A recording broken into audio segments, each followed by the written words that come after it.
Welcome viewer, I am Murugan S. This video tutorial describes, fix your PC needs to be repaired error code in Windows. Press F8 for startup settings. Press F7 to disable driver signature enforcement.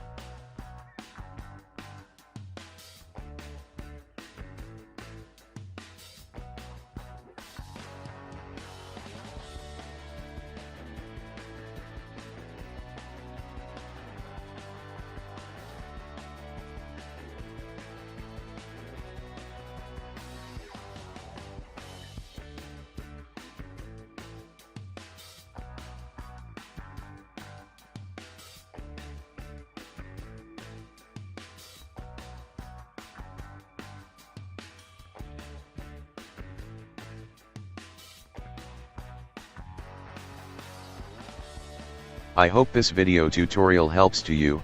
Please like, share and don't forget to subscribe my channel. Thank you very much. See you next video.